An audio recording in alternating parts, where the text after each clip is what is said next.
राम राम शेतकरी मित्र, मी तुमचा शेतकरी मित्र दौलत बारापात्री यूट्यूब चॅनलवर तुमचं स्वागत करत आहे. शेतकरी मित्रो, आता मी तुम्हाला एक मुद्द्याचं बोलतो. तुम्हाला वाटेल की हे शेतकरी आहे काहीतरी बडबडत राहते, तुम्ही असंही समजू शकता, पण तुम्हाला एक मुद्द्याचं आणि तुमच्या फायद्याचं बोलतो. तेही तुम्हाला सर्वात जास्त श्रेष्ठ का आहे, धन दौलत पैसा की परिवार. मेन म्हणजे परिवार. माणसाला परिवारापुढे दुसरं काही नाही आहे. प्रत्येक व्यक्तीपुढे परिवारच हा सर्वात श्रेष्ठ आहे. तुमच्या आहे, आमच्या आहे. स्पष्टपणे तुम्हाला सांगतो मित्रो. आता तुम्हाला वाटेल की हे काहीतरी बोलायला किंवा भडकवायचं काम करायला बिलकुल नाही. मी कोणाला भडकवायचं काम करणार काही नाही.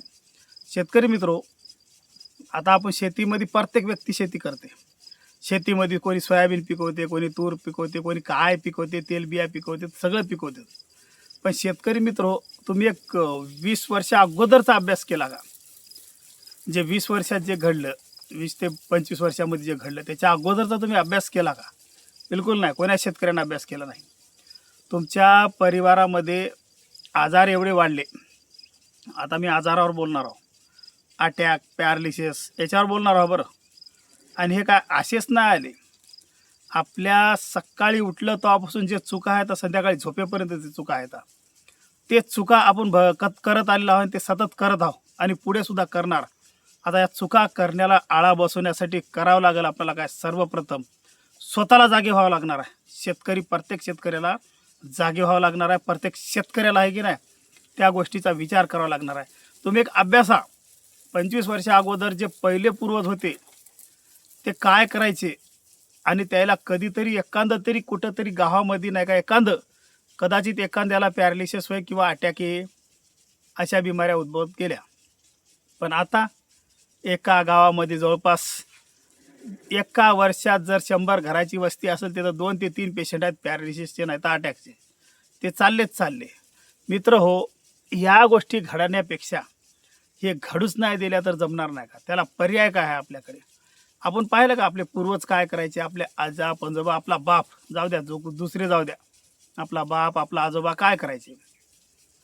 आपल्या शेतामध्ये जे धान्य पिकते, सोयाबीन असो, तुमचं करडी असो, जवस असो, तीळ असो, भुईशेंग असो, भुईमुंग, फल्ली हे असो, जे काही आंबाडीसुद्धा, देव आंबाडी काहीतरी म्हणायचो आपण, ते देव आंबाडी. आणि मोहफुलापासून जे फळ येते ना, फळ त्याला काय म्हणते तुम्हाला माहीत, त्याला फळ येते मोहाला. त्या फळापासून सुद्धा नाही का तेल घाण्यात जायचे, तेल काढून आणायचे आणि शुद्ध प्युअर तेल खायचं. 4 घराला वास जाईल. चमचभर टाकलं तर अख्ख्या गल्लीमध्ये वास घुमे, त्याचा वास पूर्ण वास घुमे की बा इथं फोडणी दिली. आणि ते वास असा सारखा घुमे, असा दरवळे, त्याच्यामध्ये स्वाद एवढा राहायचा. ते काचंही असो, जवस असो, काही असो, असं तेल प्युअर खायचे. तवा नाही का 100% हे तेल राहायचं त्याच्यामध्ये. बाकी काही भेसळ राहायचं नाही. पाम तेल नाही, फिम तेल नाही, कोणतं कोलेस्ट्रॉल नाही, फोलेस्ट्रॉल नाही.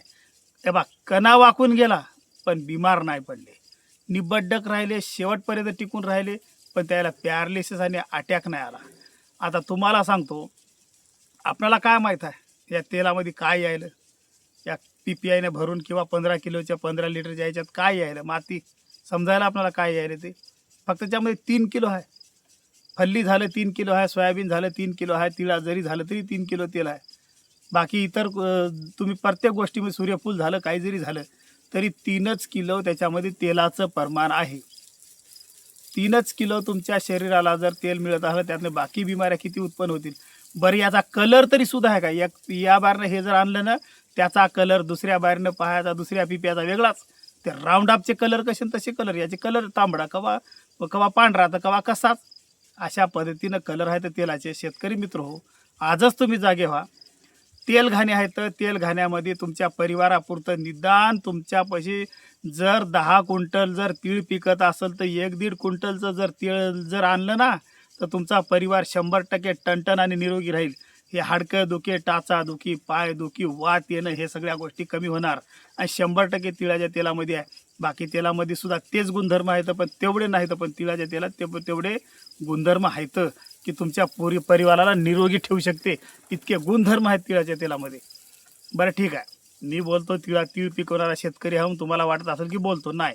मी माझ्या परिवाराचा आरोग्याचा विचार केला. आजच मी सावध झालेला हो.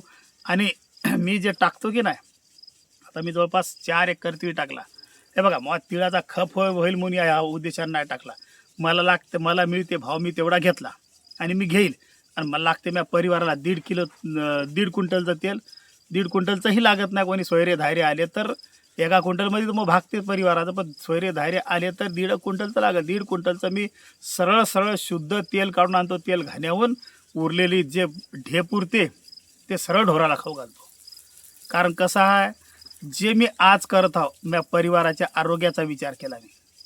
आणि हे आता फॅक्टरीत जर विचार केला, मी गलतीने एक वेळ गेलो होतो माझ्या मित्रासंग त्याच्या गाडीवर.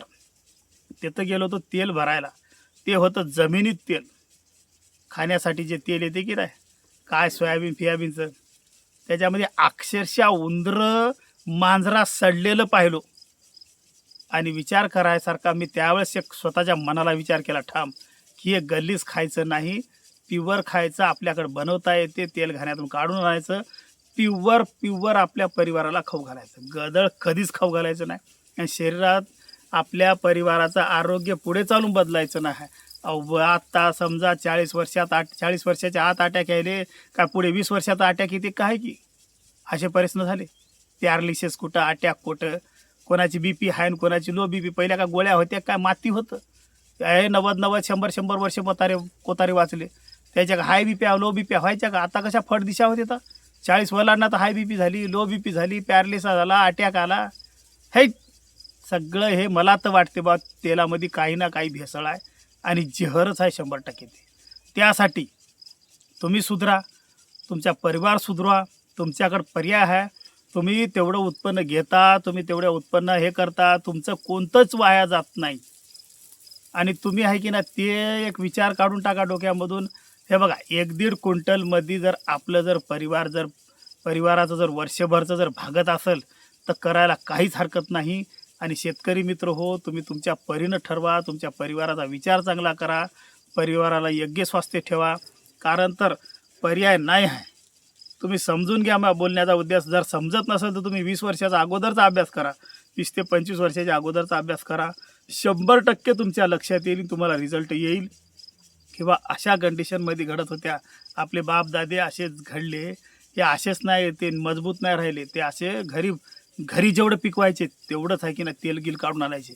ते कुठं अशा कंपनीचे विकत घ्यायचं नाही. आणि आपण चिवत्या शेतकरी आहोत, कंपन्याला मोठं करायला घरी बिमाऱ्या वाढवायला. अरे काय गरज आहे कंपन्याला? सोयाबीन द्या, मरू द्या तिकडं, सोयाबीन जमा करू द्या, तुमचं कोणतं धान्य जमा करू द्या. तुम्ही तर 70% शेतकरी आहे. 70% शेतकरी जागे व्हा ना. कंपन्या जाग्यावर येते, सगळंच जाग्यावर येते. काला माती बुकायला आरोग्य तुमचं टणटण ठेवा. हे बघा, ढेपूर ते तर तुमच्या ढोरं आहेतच खाणारे. तुमचे ढोरं टणटण चांगले स्ट्रॉंग आहे आणि तुम्ही स्ट्रॉंग. कशाला उगा कंपन्याला मोठं करायले? बिलकुल सोडून द्या हे नाद. तुम्ही आजच सुधरा, आत्ताच सुधरा, तुमच्या परिवाराचं रक्षण करा.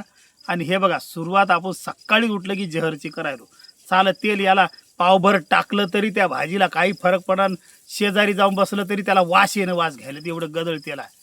तुमचं पहिले चमचभर होतं तर अख्खी गल्ली घुमायची, एवढा वास यायचा. विचार करा तुम्ही, काय आहे काय नाही, तुम्हाला समजूनच येईल. हकीकतमध्ये तुम्ही अभ्यास करा. या विषयावर जर तुम्ही अभ्यास केला तर नक्कीच तुम्हाला रिझल्ट समजून येईल. मित्रो, तुम्हाला जर वाईट वाटलं, माझं काय चुकीचं वाटलं तर कमेंट मला नक्की सांगा. कारण कसं आहे, मला जे पटलं, मी जे अनुभवलं ते तुमच्या पुढे मांडलं. तुमचं काय अनुभव आहे ते मला कळवा. खरंच चांगलं किती आणि वाईट किती हे तुम्ही निवडा. जे मी करायलो ते तुम्ही करून पहा. माझ्यासारखे 70% जर शेतकऱ्यानं जर केलं ना, नक्कीच आळा बसते या कंपन्याला. आणि हे 2 नंबरच्या कंपन्या आहेत असायला चिवत्या बनवायला आपणाला. फालतू गदळ खाण्यापेक्षा तुम्ही शेतामध्ये पिकवता तेच खा. कंपन्याचं खाऊ नका. तुमच्याकडे पर्याय आहे. तेल घाण्यात नेऊन तेल काढून आणा आणि व्यवस्थितशीर परिवार सुखानं ठेवा. तुमचा परिवार सुखी राहिला ना, तुमच्या परिवाराला अनेक समस्याला तोंड देण्यापेक्षा, बिमाऱ्याला तोंड देण्यापेक्षा जर परिवार जर टणटण ठेवला तर तुमचे भविष्यातला दवाखाना वाचेल. हे तुम्ही लक्षात घ्या आणि व्यवस्थितशीर करा. पहा, तुम्ही अभ्यास करा, नंतर मला सांगा कमेंटमध्ये मी काय चुकीचं बोललो ते. ठीक आहे मित्र, धन्यवाद. ठेवतो मी आता.